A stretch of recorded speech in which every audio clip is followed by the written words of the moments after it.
Shri Jayant Chaudhary 2 minutes Jayant करिए क्या उसमें भी मैं क्या 12% जीएसटी देना पड़ता है। मैं क्या करूं? धन्यवाद वो सभापति। जीएसटी काउंसिल का डिसीजन है। मुझसे पहले माननीय सदस्यों ने भी बात रखी। पहले श्रद्धांजलि दूंगा माननीय सुषमा स्वराज जी को, और इसमें कोई शक नहीं है। मुझे याद है, मैं लोकसभा में उनके भाषण को मैंने सुना। जिस तरीके से जमीन से जुड़ी बात, एक गृहिणी का दर्द, घर गृहस्थी की बात, मध्यम वर्ग और गरीब के दर्द को, पीड़ा को वो बयान करती थी बेखूबी तरीके से। तो उनसे प्रेरणा लेते हुए आज वो दायित्व हमारा है, हम कोशिश करेंगे। बाकी सरकार भी ऐसी हो जो सुने। मैं कुछ सुझाव देना चाहता हूं, क्योंकि हमने चर्चा की है खाद्यान्न के महंगाई के दर पे सभी सदस्यों ने बात रखी, लेकिन जो मूल बात यहाँ सदन में हुई है उससे मैं कुछ अलग राय रखता हूँ। हम महंगाई की बात करते हैं, तुरंत आलू प्याज टमाटर पे आ जाते हैं। हमने क्या सीमेंट सरिया ईंट की बात की, ट्रैक्टर के भाव की बात की, पंप सेट के भाव कैसे बढ़ गए उनकी बात की? क्या किसान की लागत की हम चर्चा कर पा रहे हैं? मैं आंकड़े दूंगा। अप्रैल से जून 2020 ये जो 3 महीने हैं, अगर उसमें सीपीआई फूड इन्फ्लेशन 8% रहा, जो काफी होता है, मैं मान रहा हूं, उसी समय में आपका WPI फार्म इनपुट इन्फ्लेशन 27.4% रहा। और यहां मैं लिव्ड एक्सपीरियंस बताना चाहता हूं, अनुभव बताना चाहता हूं। अगर आंकड़ा गलत हो, बहुत सदस्य यहां ऐसे हैं जो खेती करते हैं, जानते हैं, वो बता देंगे। 2014 में अगर 1 एकड़ के गेहूं के खेत पे ट्रैक्टर से आप जुताई करते, आपके औसतन 3000 रुपए खर्च हो रहे थे। आज 8 साल बाद 5400 रुपए खर्च होते हैं। 1 एकड़ के धान की खेती आप करते, 300 रुपए का बीज आ जाता था, अब 600 रुपए लग रहे हैं।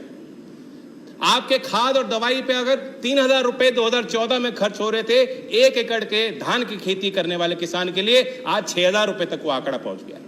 तो हमसे महंगाई की बात करें, ठीक है, टॉप है, आपने स्कीम बनाई, 2018 में 500 करोड़ दिए। सवाल बनता है कि उस संसाधन का क्या प्रयोग हुआ?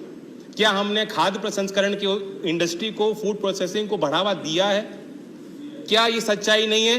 क्या टॉप टोमेटो से शुरू होता है, टमाटर से शुरू होता है, टमाटर के प्रोसेसिंग पे आप 12% जीएसटी वसूलना चाहते हो? क्या ये सच्चाई नहीं है कि पोटैटो को प्रोसेस करने के लिए अगर आप चिप्स बनाएंगे, नमकीन बनाएंगे, तो उस पर भी आप 12% जीएसटी वसूलना चाहते हो?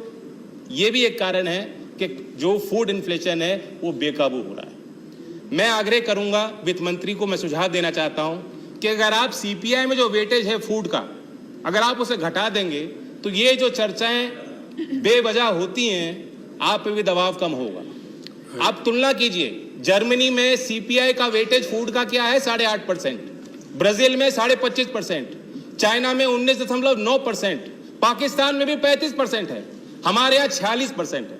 इसलिए दूध का भाव 1 रुपए बढ़ जाएगा तो त्राही त्राही मच जाएगी, आप पे भी दबाव बन जाएगा, और फिर आप व्यवहारिक फैसले नहीं ले पाती हो। हमने देखा है, दुनिया ने देखा। कॉमर्स मिनिस्ट्री डेलीगेशन तैयार कर रहा था, एक्सटर्नल अफेयर मिनिस्ट्री पीएम को ब्रीफ कर रहे थे, प्रधानमंत्री यूरोप में कह रहे थे कि हम दुनिया का पेट भरेंगे, गेहूं का निर्यात करेंगे, और कुछ ही दिन में आपने निर्यात पे प्रतिबंध लगा दिया। ऐसे फैसले ना हो, इसलिए मेरी मांग है। दूसरी बात, मैं भी अभी कंक्लूड कर रहा हूं। मेरी सहानुभूति है वित्त मंत्री जी के साथ, क्योंकि जब से वो आई हैं वो मजबूर होकर क्राइसिस मैनेजमेंट मोड में उन्होंने काम किया है। लेकिन हमें सिनेरियो प्लानिंग करनी चाहिए, भविष्य की प्लानिंग योजना हमें बनानी होगी। मैं पूछना चाहता हूं, आज मानसून डेफिशिएंसी है उत्तर प्रदेश में, बिहार में, झारखंड में जितनी औसतन बारिश होती थी नहीं हुई। 23% धान की बुआई उत्तर प्रदेश में कम हुई है। क्या वहां के कृषि मंत्री विभाग ने कोई मीटिंग ली है? क्या आपने उनके साथ बैठक ली है?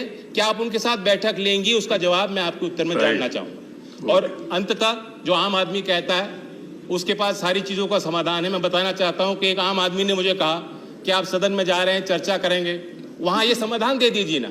मैंने पूछा क्या समाधान है?